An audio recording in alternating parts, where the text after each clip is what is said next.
Ready, everyone? Okay, rolling? It's rolling. Hare Krishna. Here we are again, and we're moving forward into Srila Prabhupada wanted Varnasrama. Now forgive me if this looks a little presumptuous, that I'm starting with what I think Srila Prabhupada wanted, but I'd just like to lay the groundwork for that, if you don't mind. And I am coming back to you in the next PowerPoint about the things Prabhupada said against Varnashram, or why Varnashram is not possible in Kali Yuga, and resolving this two things that Prabhupada said, that he wanted it, that it's possible, and that it's also certain things that it's impossible or it's not possible. So anyway, but we'll come to that in the next session.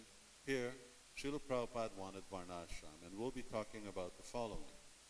The only human social structure is Varnashram. Varnashram Dharma is meant to raise humans to bhakti. 3. Establish Varnashram Dharma in the world as part of ISKCON's worldwide mission. 4. To exemplify Varnashram Dharma, it should be first set up in ISKCON. 5. Varnashram Dharma will also help practicing devotees. 6. Thus established Varnashram Dharma in ISKCON is half of Prabhupada's mission. Let's start at the very beginning. The only social structure for humans is Varnashram. And of course, we spoke about this a little in the introduction, but let's see what Srila Prabhupada, the Lord here says. According to the three modes of material nature and the work associated with them, the four divisions of human society are created by me. And although I am the creator of this system, you should know that I am yet the non-doer, being unchangeable. No argument. Krishna created everything. Krishna created the universe. Krishna created our bodies. Krishna created everything. And tasya kartaram apimam vidya kartaram avyayam. And I also created a social system by which human beings are meant to function. Krishna didn't leave a vacuum, that all right, you just all figure out how you should conduct yourselves, how you should live in this world. Krishna said, Chaturvarnyam. I gave this system, and this is my system. And because it's Krishna's system, it's a perfect system. Even though there are real challenges in implementing it, and the greater challenges are, there are many, but two that one would immediately point to is, one is, we're in Kali Yuga, and two, the bad name that Varnashram has gotten due to the caste system, and due to the exploitation by higher castes, lower castes, practically speaking, enslaving lower castes. It's really made Varnashram even more difficult. And not even just in the outside world, but even devotees, because one of the questions devotees bring up is, well, won't it degrade into the caste system? And yes, it will. If we don't stick to yatraya lakshanam proktam, that people only achieve a certain recognition for a certain status when they have the qualification.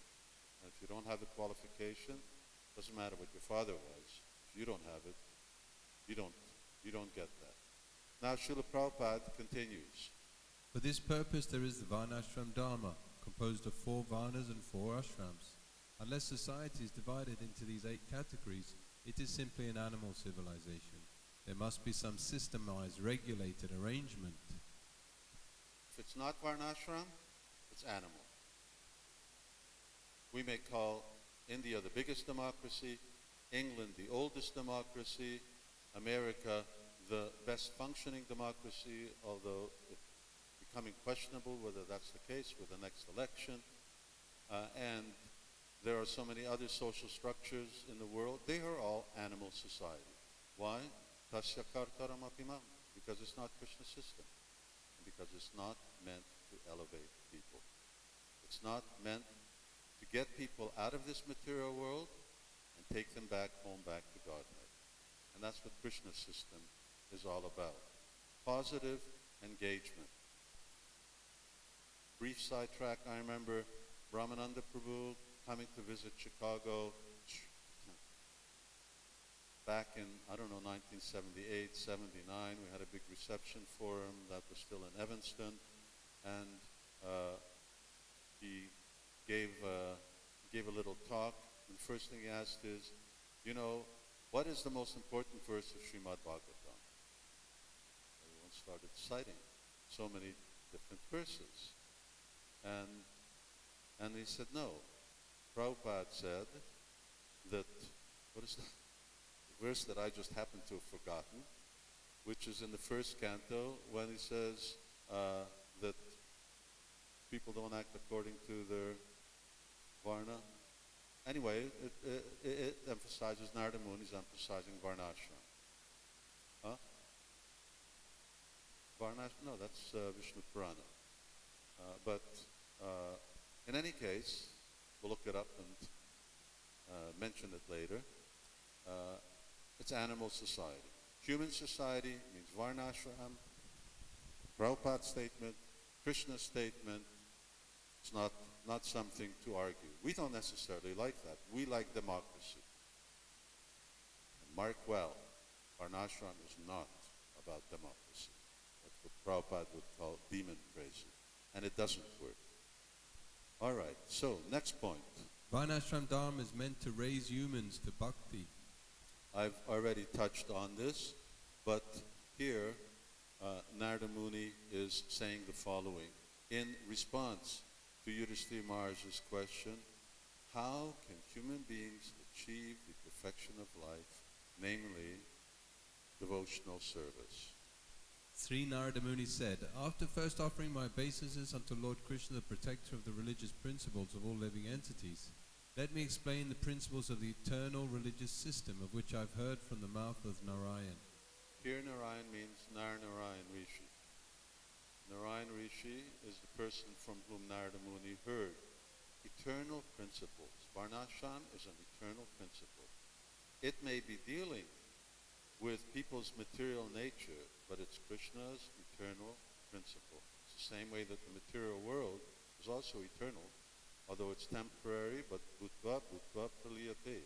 But it's eternally creation, maintenance, and destruction. Varnashram is an eternal system, and one of the later PowerPoints, I'll just show just exactly how eternal it really is. It's going on not only here, it's going on in the heavenly planets, and it's going on beyond there as well. So from here, Srila Prabhupada is emphasizing this principle that Varnashram is meant to raise humans to devotional service. Unless human beings come to the platform of devotional service, they may end up being gyanis or yogis and so many other things, but ultimately they will not be able to elevate themselves. They will fall down. And of course, Gyan, Yoga, Karma, these things are impossibilities in Kali Yuga. Specifically, at the end of the previous age, Narada Muni is laying down these principles. Now, Srila Prabhupada says the following. Ultimately, the aim of Varnashram Dharma is to turn a crude man into a pure devotee of the Lord, or a Vaishnava. For this purpose, there is Varnashram Dharma, composed of 4 Varnas and 4 ashrams. Unless society is divided into these 8 categories, it is simply an animal civilization. There must be some systemized, regulated arrangement. It's very clear, Srila Prabhupada again emphasizing, unless you divide society into the Varnas and ashrams, and according to whatever Varna is in, you have certain rights, you have certain obligations. According to your ashram, you have rights, obligations. They're not all the same. I'm a sannyasi. I don't have the right to be alone with a woman in a room. But a grihastha does, at least with his wife. He's allowed to be. So what's possible for one person is not possible for another. And there are so many other such principles. Same thing. When we read about what is the process of living of a Shudra, maintenance. No salary, no so-called freedom to do whatever they want, but complete dependence on the three higher orders. And the duty of the higher orders is to maintain them. Not something that our modern society propagates, that someone should be dominating over another. And certainly there is unlimited abuse going on in this world, which would lead us to think that, is this really practical? Well, let's talk about the principle, the theory. And therefore, I'm also talking here about the ideal. I'm very well aware, having been both in ISKCON for over 45 years, being in this material world for 67 years, that there's so much abuse going on. But nonetheless, Prabhupada wanted it. And what can you do? Therefore, at least we should be clear. Let's be clear what he wanted, and then see how we can get there. Before we say, no, it's not possible. Prabhupada says, and it's very interesting, you'll see Prabhupada uses this word, some, later on, even more specific. So he says there must be some systematic. And it may not be the Varnashram that was practiced in Treta Yuga, in Dwapara Yuga, but some system has to be there. And that's where the solution starts to come into why Varnashram can't be practiced like it was before. But some system there needs to be there. And now we're continuing. Establishing Varnashram in the world is part of ISKCON's worldwide mission. So ultimately we're coming down to the nuts and bolts. Varnashram is not just some type of subject that some Indologist or sociologist will study in university and teach amongst other subjects, but it's relevant to us. It's something that Prabhupada wanted us to establish in the world. And of course, for us to establish something in the world, we have to also be doing it. So for us to get everyone to chant Hare Krishna, we've got to chant Hare Krishna. For get everyone to follow four regulative principles, we have to follow regulative principles. Now there are Srila Prabhupada's many statements.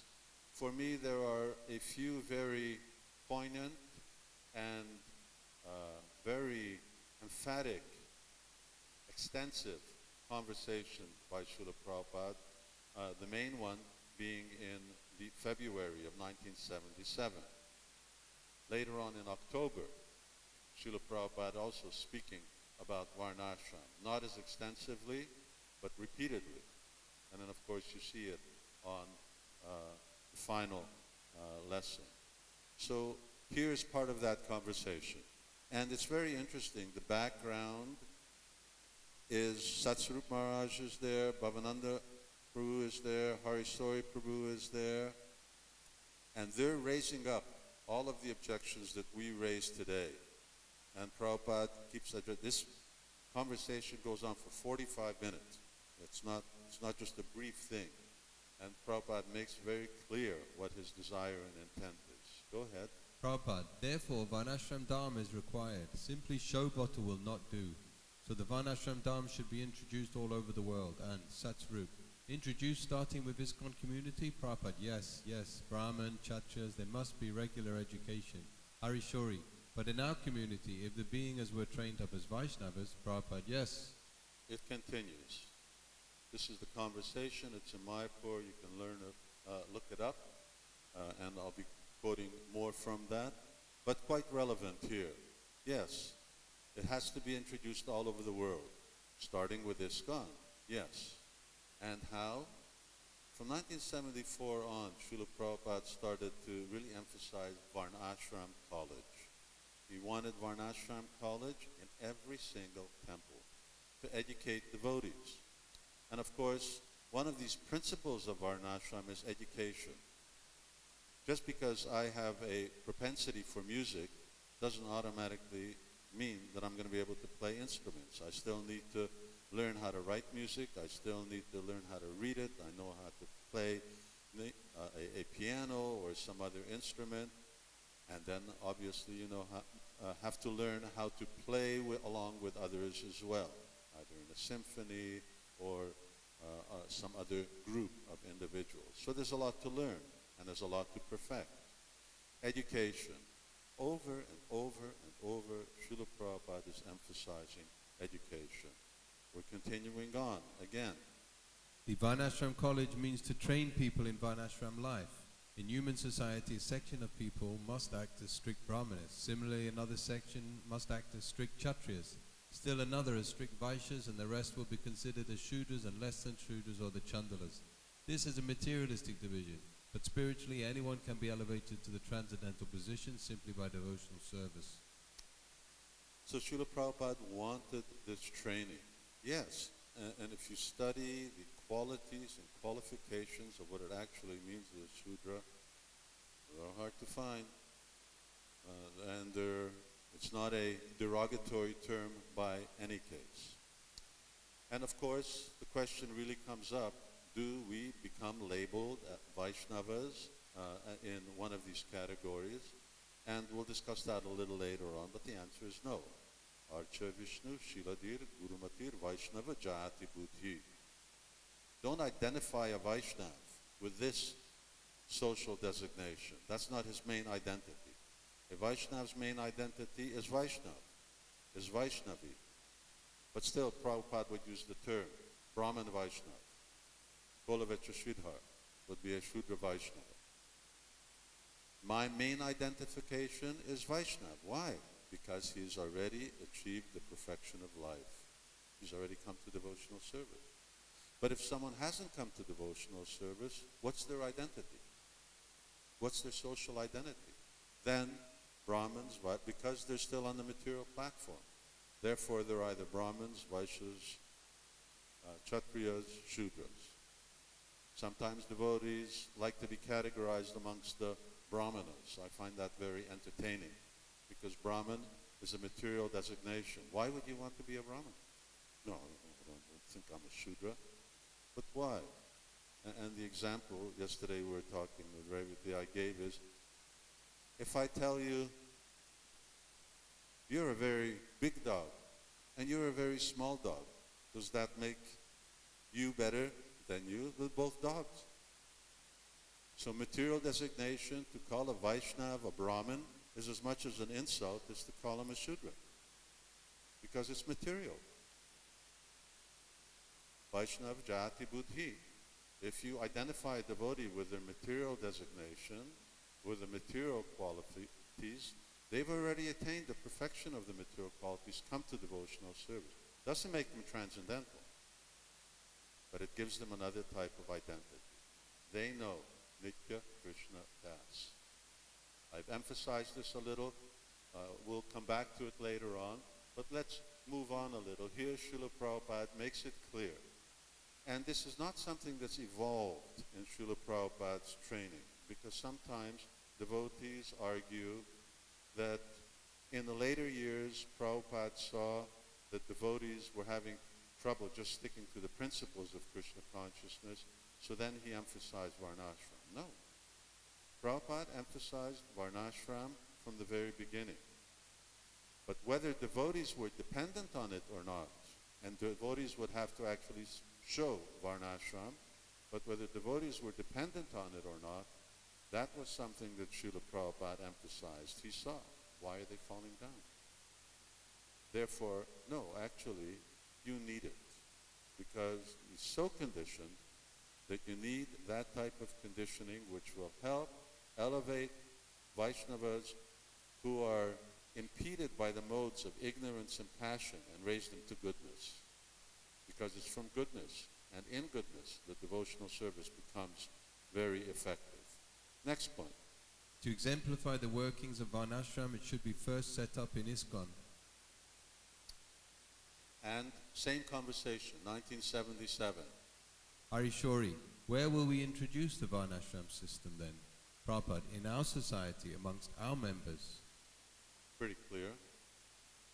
When I was still back in my summer in engineering, once I remember working in Colorado. I was working in a pilot mill, and I was working in part of a pilot project which is meant to, on a small scale, realize things that were then built on a large scale. In this conversation, we see that this is what Srila Prabhupada is emphasizing. First, we should establish Krishna consciousness amongst members of ISKCON. And once we've set it up, then you can talk to the rest of the world. Otherwise, what will we say? If all of a sudden Narendra Modi came to us and he said, organize India. That was good luck. Organize India, but show me the model. What will you do? Well, why are you doing it amongst yourselves? No, we're beyond this, but we'll do it for you. Well, wait a minute, you just do it yourself. And once you've done it yourself, once you have the pilot project, once you have the model, then do it for the rest of the world. So Srila Prabhupada, later on in October, is speaking. Prabhupada, and money spent for Krishna, for Krishna's palace, for Krishna's temple, for Krishna's worship, gorgeously as not for false. This is human civilization. And to organize this, Varnasrama will help you divide the society. Brahman, Kshatriya, Vaishya. As there is division in the body, that will help. Srila Prabhupada wanted it. He wanted this society, this international society for Krishna consciousness, to set the example of what Varnasrama means. And if devotees who are already practicing Krishna consciousness, already attained the perfection of life, who have all dedicated their lives to Srila Prabhupada, here we are celebrating the 50th anniversary of ISKCON. If we can't do it, well, how do we accept the rest of the world to do it? Because we've got unity. At least we've got unity in terms of so many ethical, spiritual principles, what to speak of. We've got unity in terms of who established, who created Varnasrama, and who wanted it. So we're continuing on from this, that yes, Varnasrama needs to be set up in ISKCON. Following Varnasrama Dharma also helps practicing devotees. And it does. This was something we see, and we'll come back to this when the other presentation comes up, our next presentation about, well, Prabhupada said devotees don't need it. And it's a fact. A certain type of devotee doesn't need it. Does Arjun need Varnasrama? Does Yudhishthira Maharaj need Varnasrama?